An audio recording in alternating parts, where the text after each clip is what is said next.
So I'm recording this at the beginning of the new decade of the 2020s. Well, depending on how you measure the decade, but some people measure it starting with the zeros. And I've come to discover the old adage that we regret things that we didn't do a lot more than things that we did do really rings true to me over the last 10 years or over the last 20 years.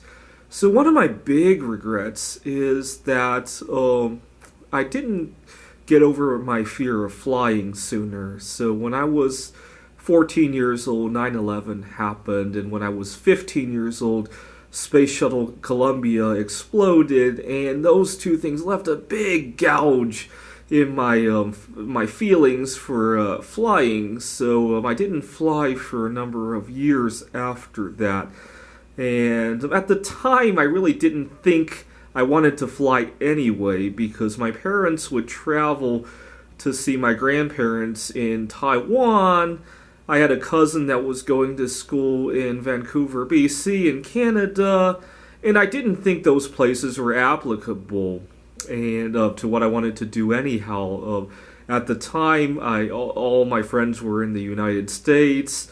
All of the things that I was passionate about was happening in the United States.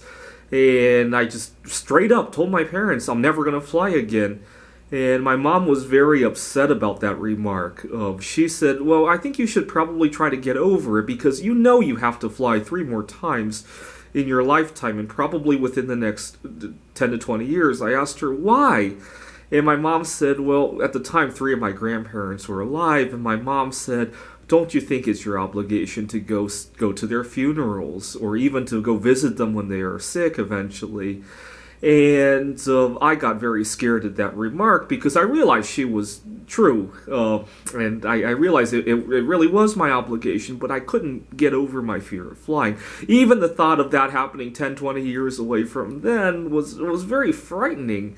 I was 15 years old, and a lot of 15-year-olds can probably think about things that are happening 10, 20 years away as, it will never happen to me. But at the time, I could conceptualize it. I don't know why.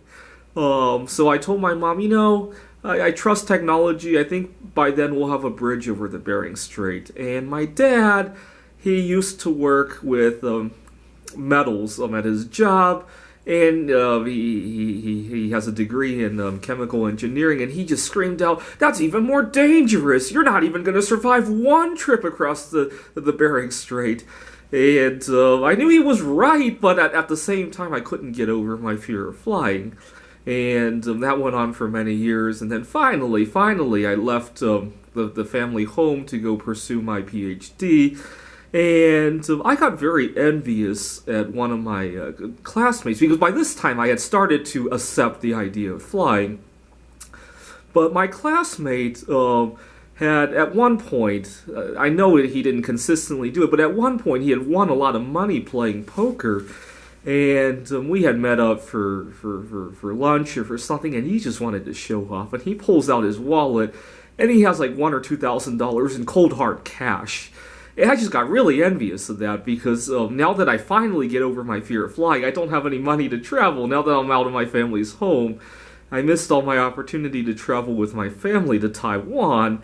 And at the time, I was very immature. I didn't show my envy in an appropriate way, and it caused a big rift between myself and the friend of mine that I had known since 3rd grade, actually. And long story short, we've been on very turbulent ground ever since then. So that's my big regret, that I didn't fly for a number of years after 9. Oh, I remember why I got so upset at my friend as well. Before I had left to my family's home, my family was in Pittsburgh, and I left to go to school in Rochester. I only got my driver's license just before I left to Rochester. Driving to Rochester was literally my first significant drive. Part of the reason that my friend had so much control over me was that I didn't drive, and I didn't go out to meet other friends, and whatever he said, he had his way. If I told him, could you please not talk about how much money you have from gambling, he had the upper hand in how he wanted to handle the friendship. That was another weakness of mine. So the fact that I didn't get my driver's license until I was 20 years old is another big regret that I've come to realize. The other big regret was that for many years, I didn't allow myself to date a foreign girl. See, when I was in high school, and even when I was in middle school, there were a lot of Asian girls who were interested in me, but I looked around all my peers, and they were all dating American girls. And don't get me wrong, I'm not racist or anything, but I felt that if I dated an Asian girl, or even an Eastern European girl, I felt like I was taking a compromise, because all my peers were dating American girls. I don't know why I felt that way. It was wrong. But I felt like I was taking a compromise because everybody else was doing it this way. And I was watching American Idol Season 1, and I just wanted to meet somebody just like Kelly Clarkson. And later that year, Kelly Clarkson competed in World Idol. This is where she competed against idols from 10 different countries, and I had watched it only because I wanted to see Kelly Clarkson, but I ended up voting for another girl that I liked even better on that show. It made me realize that there are interesting girls from all around the world. That's a big regret of mine that I've come to realize, because I missed a lot of opportunities. We never get younger, right? I mean, I do date girls that are younger today than I did when I was working on my PhD, but as I get older, there's other responsibilities, and I don't necessarily have all the freedom. I might have the body to date somebody who's in their early 20s, but I don't necessarily have all the freedom anymore. The same thing with just like the traveling, right? When I finally got over the fear of flying, I had other things going on.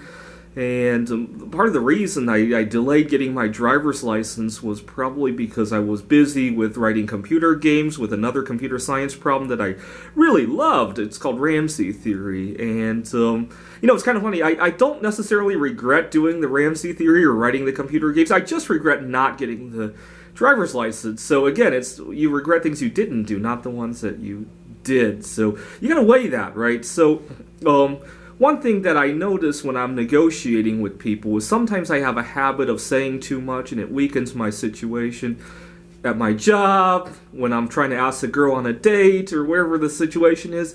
But you know what? I think it's better to say too much. If you're in doubt whether or not you should say something, I think you should. Because if you say it and it's wrong, you actually get some feedback from it. If you don't say it, you'll never know if it was right or wrong, and you'll never get to adjust it. Thanks for watching.